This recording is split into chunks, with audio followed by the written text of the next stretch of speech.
get very angry for another 2 hours, sometimes even up to tomorrow. Why?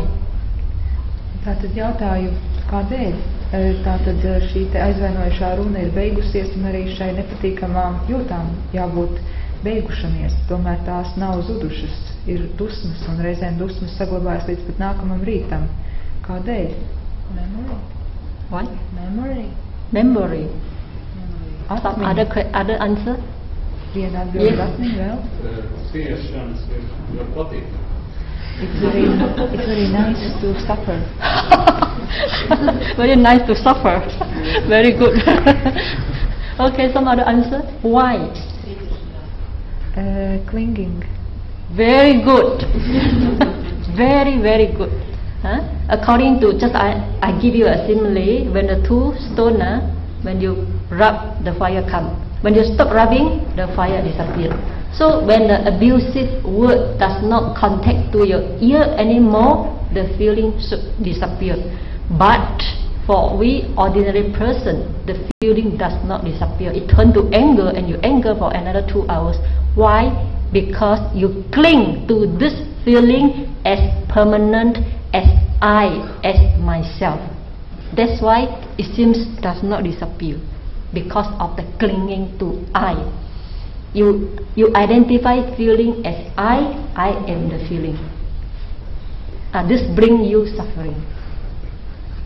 Un tātad, līdzīgi kā šajā piemērā par diviem akmeņiem, kramiem, ko mēs berzējam vienu gar otru, ja mēs viņus vairs neberzējam, tad arī dzirkstēlēm nebūtu jālec. Un tāpat, ja mēs vairs nedzirdam šos aizvainojušos vārdus, arī jūtām nepatīkamām vairs nebūtu jābūt. Bet mums, parastiem cilvēkiem, šīs nepatīkamās jūtas saglabājas un arī dusmas rodas. Un kādēļ? Tādēļ, ka mēs šīs nepatīkamās jūtas redzam kā pastāvīgas, kā nemainīgas, un mēs esam pieķērušamies šim te uzskatam, ja maldam, un tādējādi mēs esam to varā, un tās ir ciešanas. Do you agree with me? Vai jūs piekrītat man? Yes or no? Jā vai ne? Tātad jautājums, kā tad ar patīkamām jūtām? Same. You cling to it. Actually, the pleasant feeling, when somebody praise you, the very good feeling arises in you. But when the praise word disappear, feeling should disappear. But you still enjoy that praise. You hope that he can praise some more tomorrow. Because of the clinging. Okay. Es varbūt iztolkošu šo pirmo atbildi. Tātad jautājums bija, kā tad ar patīkamām jūtām, un atbildi ir, ka arī tās rada ciešanas, jo tad, ja kāds, piemēram, jūs slavē, patīkamas jūtas rodas, un pēkšņi tad šī uzslava ir beigusies, un tad jūs gribat, lai jūs slavē vēl, lai šīs patīkamās jūtas jūs piedzīvot vēl. Tātad tās atkal ir ciešanas, kad patīkamās jūtas beidzas. Love is good, but love with clinging is not good. For example, your wife, you love your wife, but one day you see your wife go away with another boy, another man, or because of the clinging, you suffer so much. But if you love without clinging, you want to go away, oh, please go. Then no problem, no suffering for you. So love without clinging is good. Love with clinging brings you suffering. Un jautājums bija, kā tad ar mīlestību, un atbildi ir, mīlestība bez pieķeršanās nenesīs ciešanas, bet ja mīlestība ir ar pieķeršanos, tad ciešanas sekos. Piemēram, jums ir ļoti jauka sieva, ko jūs ļoti mīlat, un tad viņa atstāja jūs ar kādu citu vīrieti, un ja jūs esat viņai pieķērušies, tad jūs ciešat, bet ja jūs viņu mīlat bez pieķeršanās, jūs neciešat. So in Buddhist teaching we have pure loving kindness, we call metta. Pure loving kindness without any clinging.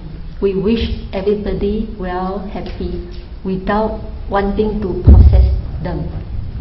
Un budismā mums ir šī ideja par labvēlību, labestību, kad mēs vēlam labu un visu mīļu citiem bez pieķeršanās, bez vēlmes paturēt šos cilvēkus, pārvaldīt viņus. So the defilements, when the defilement arises in you, you are suffering now. You should investigate why I am suffering. find out the cause. Un tad, kad šie sāņi rodas, jūs ciešat.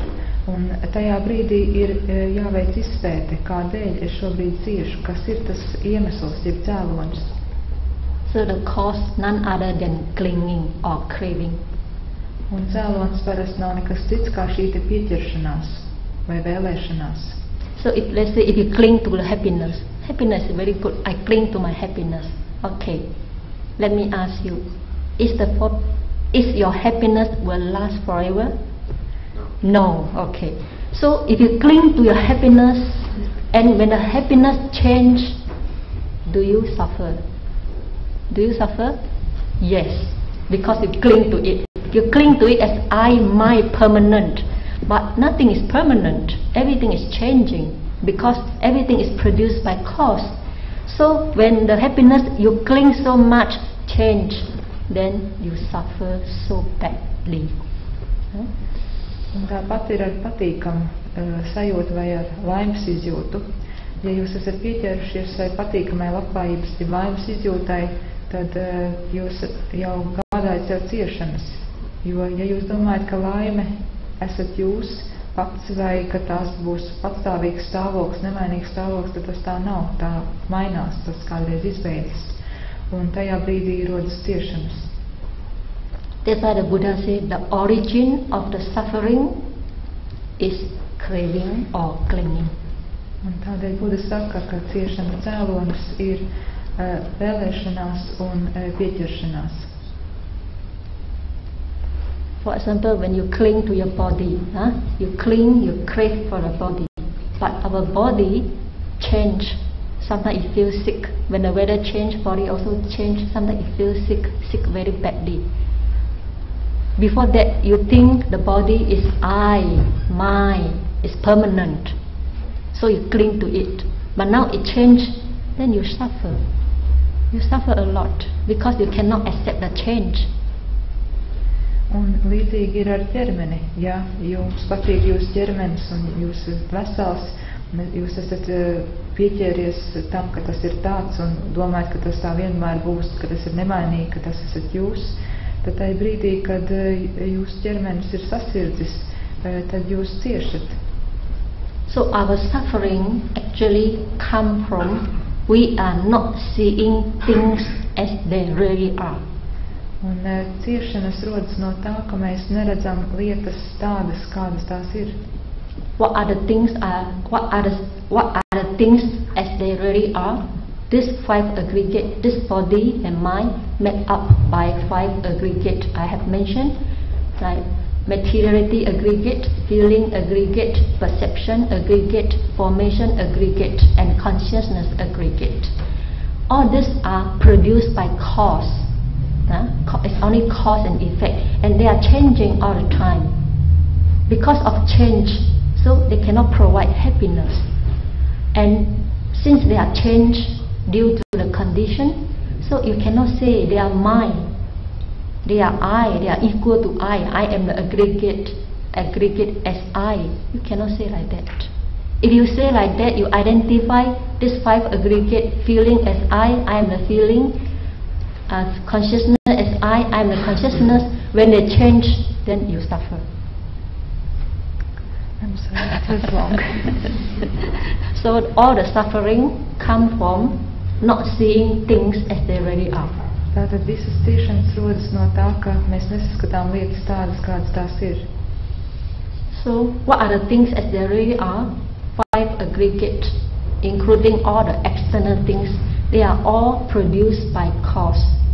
It's only cause and effect. Un tātad kādas tad šīs lietas ir?